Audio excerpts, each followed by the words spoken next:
నమస్తే అండి, welcome to our channel. మనతో ఈరోజు తెలంగాణ టీడీపీ స్పోక్స్ పర్సన్ సూర్యదేవర లత గారు ఉన్నారు. నమస్తే మేడం. నమస్తే మేడం, ఇప్పుడు రేపు పొద్దున్న అంటే జూలై 18న జరిగే యువ సమ్మేళనం, బీఆర్ఎస్ యువ సమ్మేళనం అని చెప్పేసి కేటీఆర్ గారు నిర్వహించనున్నారు. ఆల్రెడీ దీని మీద పార్టీ నేతలతో కూడా సమావేశం అవ్వడం జరిగింది.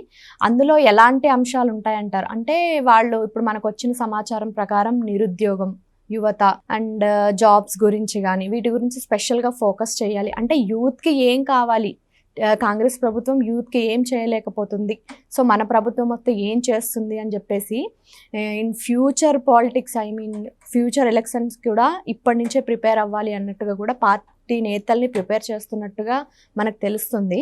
సో రేపొద్దున అసలు ఈ సమావేశం జరిగితే అందులో ఏం చెప్తారంటారు? అంటే ఇప్పుడు బీఆర్ఎస్ పెడుతుంది ఇది కదా, బీఆర్ఎస్ యూత్కి గురించి ఎంకరేజింగ్గా మాట్లాడుతున్నారంటే ఏమో మార్పు వాళ్ళలో స్టార్ట్ అయిందా? అసలు ఈ 9.5 సంవత్సరం గుర్తించిన వాళ్ళు ఇప్పుడు ఎందుకు గుర్తిస్తున్నారు? అంటే అవకాశం కోసం ఓట్ల రాజకీయం స్టార్ట్ చేశారు. అంటే ఒకటి అమాయకులు అనుకుంటున్నారా యూత్ ఏమైనా? అంటే ఈవేళ రేపు ఉన్న జెన్జీ సో చాలా స్మార్ట్గా ఆలోచిస్తారు. సో వాళ్ళకి తెలుసు గతంలో 9.5 సంవత్సరం వాళ్ళ చేతిలో అధికారం ఉన్నప్పుడే ఏమీ చేయలేదు. ఒక జాబ్ క్యాలెండర్ కానివ్వండి, ఒక డిఎస్సి లాంటివి కానివ్వండి, ఇట్లాంటివి ఏం చేశారని. ఒకవేళ అంటే కేజీ టు పీజీ వరకు ఉచిత విద్య అన్నారు. అంటే సంబంధం లేకుండా మొత్తం అన్ని క్యాస్ట్లకు కలిపి కూడా అన్నారు. అంటే మనం చదువుకోవటానికి డబ్బులు ఖర్చు పెట్టాల్సిన పని లేదనే రకంగా చెప్పారు. సో ఎక్కడైనా అది జరిగిందా? అది ఎక్కడ కూడా వర్కౌట్ చేయలేకపోయారు వీళ్ళు. ఎందుకు చేయలేదు? ఎంతసేపు దోచుకోవటంలోనే స్టార్ట్ అయ్యింది కదా. ఈ రోజేమో యువత సమ్మేళన అంటున్నారు. అప్పట్లో జాబ్ సమ్మేళనాన్ని కానివ్వండి, ఎడ్యుకేషన్ సమ్మేళనాన్ని కానివ్వండి, ఇలాంటివి ఏమైనా పెట్టుంటే బాగుండేది. సో గవర్నమెంట్లో ఉన్న టైం 9.5 సంవత్సరంలో ఏ ఒక్కళ్ళకైనా జాబ్ ఇచ్చారా? జాబ్ క్యాలెండర్ ఏమైనా ఒకటైనా రిలీజ్ చేశారా? ఎందుకు చేయలేకపోయారు? అప్పుడు ఎందుకు గుర్తు రాలేదు అదే యువత? ఇప్పుడు ఎలక్షన్స్ వచ్చే ముందు గుర్తొస్తాయి. అంటే ఎలక్షన్ల కోసం మళ్ళీ వాడుకునే దానికి స్టార్ట్ చేశారు మాట్లాడటం, ఇట్లాంటి మాటలన్నీ. కానీ అది ప్రజలు ఎంతవరకు స్వాగతిస్తారు, అదే యువత ఏ రకంగా ఆలోచిస్తుంది అనేది ఉంటుంది. ఇప్పుడు వచ్చినవాడందరికీ అందరి దగ్గరికి అందరూ వెళ్తూనే ఉన్నారు. ఒక ఆర్టిస్ట్ వస్తే కూడా జనాలు పోగైపోతున్నారు. అంటే ఓట్లు వేస్తున్నారా? ఓట్ల కాడికి వచ్చేటప్పుడు ఆలోచిస్తున్నారు కదా. సో డబ్బులు ఇచ్చినడికంతా ఓటేసేయాలని అనుకుంటే డబ్బు ఇస్తే కూడా ఎవరు గెలవట్లా. డబ్బు తీసుకుంటున్నారు, వాళ్ళు వేసే వాళ్ళకే వేస్తున్నారు. అట్లా అందుమూలంగా మనం గతంలో చేసింది ఏంటనేది ఒకటి ఖచ్చితంగా బేరీజ్ చేసుకుంటారు ఎవరైనా సరే. అప్పుడు ఉన్నప్పుడు వాళ్ళకి అవకాశం ఉన్నప్పుడు ఎందుకు చేయలేదు? వాళ్ళు చేసి ఉండొచ్చు కదా. ఇప్పుడు చెప్తున్నారు, ఇది నమ్మేటట్టుందా? మళ్ళీ అధికారం ఇచ్చి ఒకవేళ వాళ్ళు ఇప్పుడు మనల్ని ఎందుకు గుర్తిస్తున్నారు? రేపు పొద్దున మళ్ళీ వాళ్ళకి అధికారం ఇస్తే మళ్ళీ మనకు అవకాశాలు ఉంటాయా అనేది ఆలోచిస్తారు. ఎవరి భవిష్యత్తు అయినా సరే ఒకసారి నమ్మి మోసపోయినాక రెండోసారి మూడోసారి మళ్ళా నమ్మించలేటం చాలా కష్టం. అందుకే ఇప్పుడు ఒకసారి అధికారంలోకి వచ్చిన తర్వాత రెండోసారి అంటే వీళ్ళ చేతిలో ఉన్నప్పుడు చేయలేని వాళ్ళు మళ్ళీ చేస్తారనేది కష్టం అవుతుంది. ఇప్పుడు సరే కాంగ్రెస్ని బ్లేమ్ చేస్తున్నారు. ఓకే, సరే కాంగ్రెస్ కూడా చేసి ఉండొచ్చు అని అనుకోవటానికి కూడా అవకాశాలు ఉంటాయి. ఎందుకంటే ఇప్పుడు అధికారంలోకి వచ్చారు, కాకపోతే వాళ్ళు ఒక డిఎస్సి రిలీజ్ చేశారు. సో దాని మూలాన వాళ్ళు ఎంతో అంత చేశారు అనేది ఉంటుంది. వీళ్ళు అసలు అది కూడా చేయలేరు కదా. 9.5 సంవత్సరం ఉండి వీళ్ళు అది కూడా చేయలే. వాళ్ళు 2.5 సంవత్సరం 3 సంవత్సరాలకి రేవంత్ రెడ్డి గారు చేశారు, డిఎస్సి అయినా ఇచ్చేశాడు. అది వీళ్ళు కూడా చేస్తుంటే వీళ్ళు ఉన్న 2 టర్మ్స్కి అసలు ఎంత చేసి ఉండొచ్చు, ఎన్ని ఉద్యోగాలు ఇచ్చిండొచ్చు? ఇది చేయలేరు కదా. అందుకని ఇప్పుడు రేవంత్ రెడ్డి గారు ఇంకా అంటే ఆయన ఇచ్చిన హామీల గురించి మాట్లాడుతున్నారు. అలా అనుకుంటే గతంలో కేసీఆర్ గారు అంటే చెప్పిన హామీలు ఏమైనా నెరవేర్చారా? అసలు మీరు చూడండి, ఇంకా 2,000 తెలంగాణలో వృద్ధుల పెన్షన్. అవును, ఎంత ఆశ్చర్యంగా ఉంది. పక్క స్టేటు, విడిపోయిన స్టేటు 4,000 ఇస్తున్నారుగా. మళ్ళా దీనంత అభివృద్ధి చెందింది ఏం కాదు కదా. మన తెలంగాణ అంతా అభివృద్ధి చెందింది ఏమీ కాదు. కానీ వీళ్ళు ఏమైనా చేయగలిగారా? పథకాల ప్రకారం పోల్చుకుంటే మేడం తెలంగాణ కన్నా ఆంధ్రప్రదేశ్ ఎప్పుడు బెటర్గానే ఉంటుంది. అవును, 3 సిలిండర్లు ఇస్తున్నారు. పిల్లలకి ఎడ్యుకేషన్ చదువుకోవడానికి 15,000 ఇస్తున్నారు. ఎంతమంది పిల్లలు ఉంటే అంతమందికి ఇస్తున్నారు.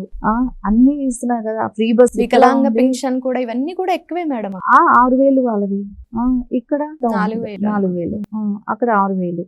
అంటే ఇక్కడ మీరు చూడండి, ప్రతిదీ కూడా తెలంగాణ కన్నా ఆంధ్రప్రదేశ్ పథకాలలో తీసుకుంటే, వాళ్ళ సంక్షేమం చూసుకుంటే వాళ్ళది బాగానే ఉంది. సో ఎందుకు చేయలేకపోతున్నారు?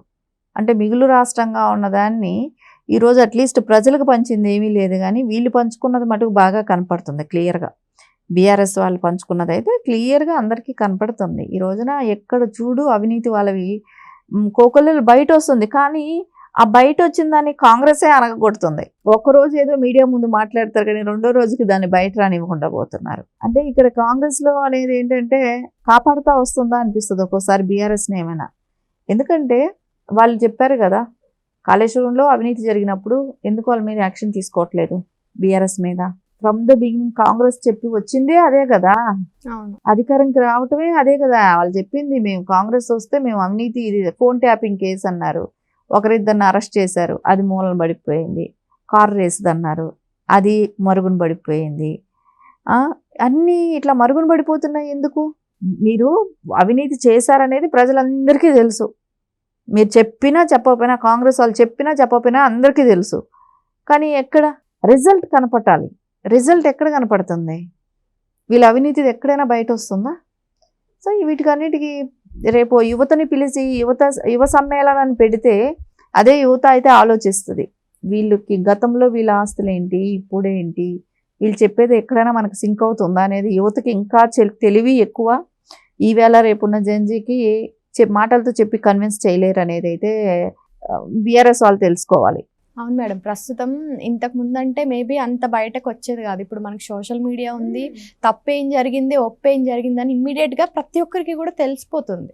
అంటే ప్రతి న్యూస్ కూడా వెంటనే షేర్ చేసేస్తున్నారు. కాకపోతే అది కొద్ది రోజులకి మళ్ళీ వెలుగులో లేకుండా పోవచ్చు, కానీ వెంటనే షేర్ అయితే అవుతుంది. దాన్ని పట్టుకొని అంటే వీళ్ళు చేసిన అవినీతి ఏది ఉందనేది అపోజిషన్ ఉన్న వాళ్ళు పట్టుకోవాలి కదా. సో పట్టుకొని మాట్లాడగలగాలి. సో మాట్లాడి దానిలో ఉన్నవి వెంటనే కేసు వేసో దాన్ని నిరూపించగలగటము, ఇవన్నీ చేస్తే ఒక ఇది. సరే ఇవన్నీ సోషల్ మీడియా తరపున బయట తీసుకొస్తున్న ఎవరనంటే జెన్జీనే కదా, వాళ్ళే తీసుకొస్తున్నారు ఇట్లాంటివన్నీ కూడా. సో వాళ్ళే ఎక్కువ యాక్టివ్గా ఉన్నారుగా.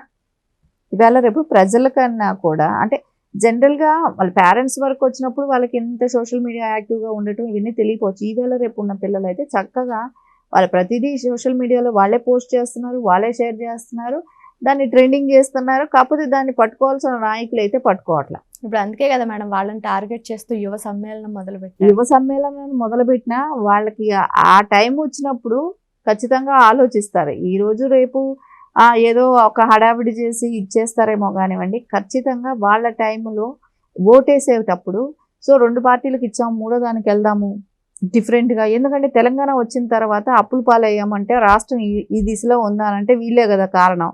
మళ్ళీ వీళ్ళకి వేయాల్సిన అవసరం ఏంటని ఆలోచిస్తారు కదా. సో ఆలోచన మారుతాయి. Okay, thank you madam. నమస్తే.